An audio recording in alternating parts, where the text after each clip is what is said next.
Bonjour à tous, c'est Jean-Luc Roux sur sa chaîne YouTube. Aujourd'hui, nous allons parler du bâtiment ravitailleur de force Jacques Chevalier qui a officiellement été admis au service actif. En janvier 2019, l'Organisation conjointe de coopération en matière d'armement, l'OCAR, notifia au nom de la Direction générale de l'armement, la DGA, un contrat d'une valeur de 1,7 milliard d'euros à un groupement momentané d'entreprises constitué par les chantiers de l'Atlantique et Naval Group afin de construire 4 bâtiments ravitailleurs de force, les BRF, avant 2030, dans le cadre du programme Flotte Logistique, dont la réalisation avait été décalée à plusieurs reprises. Un peu plus de 4 ans après, le premier BRF, le Jacques Chevalier, fut officiellement remis à la Marine nationale française alors que celle-ci n'allait compter que d'un seul bâtiment de commandement et de ravitaillement BCR, en l'occurrence la Somme après le désarmement de la Marne en 2023 et celui du Var en 2021. Cependant, il restait encore à vérifier ses caractéristiques militaires avant de prononcer son admission au service actif. Ce processus aura pris 16 mois.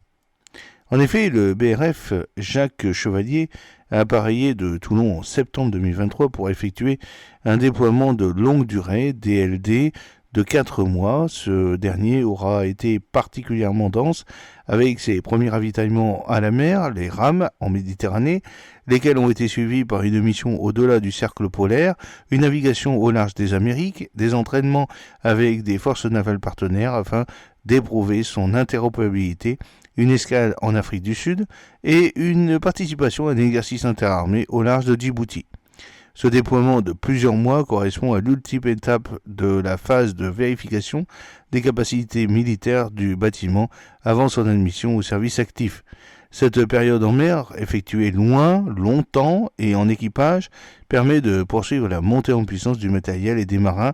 Le tour d'expérience acquis favorisera par ailleurs l'amélioration des futurs BRF, série composée de 4 bâtiments, avait résumé le ministère des Armées après le retour du Jacques Chevalier à Toulon le 4 février dernier.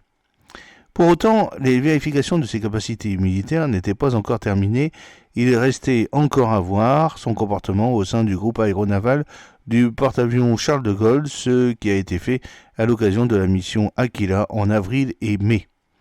Ainsi, le 9 mai, le BRF Jacques Chevalier démontra sa capacité à transférer et à mettre en silo un missile Aster 15 à bord du porte-avions alors que celui-ci était en mer.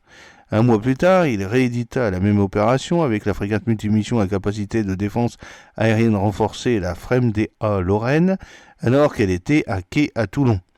Les ultimes essais du BRF Jacques Chevalier ont été réalisés le 19 novembre, ceux-ci ayant consisté à vérifier sa capacité à interagir avec les pétroliers civils, en l'occurrence le Stena Polaris, lequel fait partie d'une flottille de navires civils affrétés par l'US Navy. Ce n'est donc qu'après ce long processus que le 20 novembre, le chef d'état-major de la Marine nationale, le CM, l'amiral Nicolas Vaujour, a signé l'admission au service actif du BRF Jacques Chevalier. Depuis sa livraison à la Marine par la Direction générale de l'armement le 18 juillet 2023, le Jacques Chevalier et son équipage ont passé plus de 193 jours hors du port base, dont 153 jours en mer, a rappelé le ministère des Armées lors de cette annonce.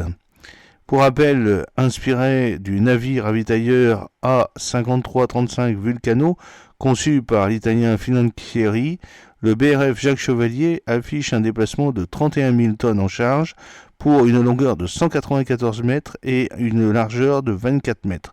Doté d'une double coque et de 4 modes de ravitaillement polyvalents permettant le soutien simultané de 2 navires, il a une capacité d'emport de 1500 tonnes de fret et de 13 000 mètres cubes de carburant, pouvant accueillir un hélicoptère NH-90 Caïman et un drone aérien.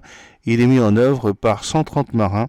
Enfin, il est armé de 2 canons Rapid Fire de 40 mm fournis par Thales et Nexter et d'un système de défense aérienne Sinbad RC livré par MBDA.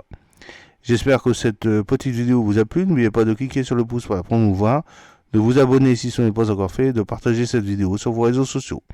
A très bientôt, fidèlement, Jean-Luc Roux.